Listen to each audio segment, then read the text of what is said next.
जय जगन्नाथ विश्वर समस्त जगन्नाथ प्रेमी भाई भूणी मानक जय जगन्नाथ और मोर प्रणाम।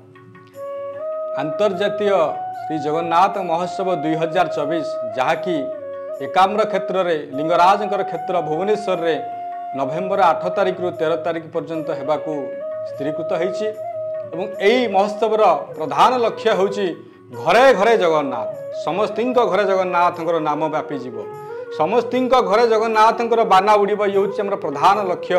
तो घरे घरे जगन्नाथ बाना और द्वितीय लक्ष्य जे जगन्नाथ चिंता चेतना भितर आमे समस्त जगन्नाथ प्रेमी मानक आपायित करूँ और जगन्नाथ चिंता चेतना को समग्र विश्व में किभली भाव ये प्रसार हेब प्रचार हेब से जत्नवान हेबु। तृतीय कथा जे जगन्नाथंकर सारा विश्व में जेते मंदिर अच्छी जेते ट्रस्ट अच्छी जेते जगन्नाथंकर सेवक अच्छंती समस्त जगन्नाथ प्रेमी भक्त मानक विश्वर एक स्वतंत्र सम्मिलनी जहाँकि अंतर्जातीय श्री जगन्नाथ भक्त सम्मिलन आम समस्त को एकत्रित करूँ सम्मानित करूँ और समस्त आशीर्वाद लाभ करूँ।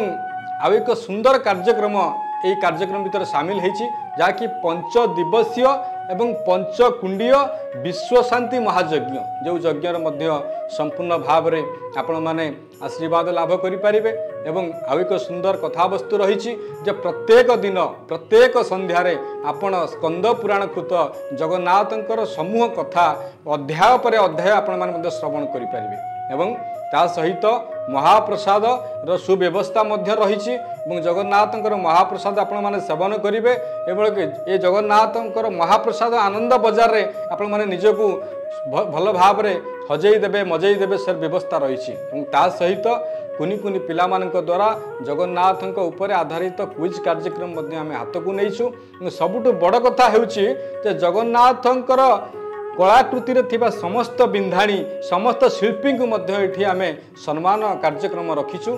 सबुठ बड़ कथा जे जगन्नाथंकर 24 वेश दर्शन आपण मैंने जिते श्रीमंदिर जाती जगन्नाथंकर गोटे वेश देखती किंतु आपण यही महोत्सव रे जगन्नाथंकर 24 वेश दर्शन करेंगे परम सौभाग्यर कथा। तो निश्चित भाव में अनुरोध करी समस्त जगन्नाथ प्रेमी भाई और भौणी मैंने यही महोत्सव आज तैयार हो जातु आज प्रस्तुति करंतु जगन्नाथ आसबे और लीला करेंगे जगन्नाथ तांकर समस्त कारुकार्य यही मंचरे यही जगन्नाथ महोत्सव मंचरे करेंगे आमको दर्शन देवे। एवं आउ एक सुंदर कार्यक्रम भाई मैंने रखिंट कौन जगन्नाथंकर मंदिर सहित माँ विमला मंदिर माँ लक्ष्मी मंदिर संपूर्ण श्रीमंदिर सिंहद्वार पाखु आरंभ कर नाट मंडप भोग मंडप सबू कलाकृति ये प्रदर्शन एवं जगन्नाथंकर समस्त कलाकृति एवं आम ओडिशा रे चल प्रचल समस्त पर्वपर्वाणी को आम ये आज प्रदर्शन करने योजना करिचु। एवं यही महोत्सवर मुख्य आकर्षण केन्द्र होउचंती विश्वर समस्त साधु सन्त समावेश साधु सन्त माने आसबे एवं आम मान आशीर्वाद अर्पण करेंगे और सब साधु सन्त मान सेवा करने को आमको सुजोग मिल तो ये महोत्सवर प्रधान लक्ष्य हम।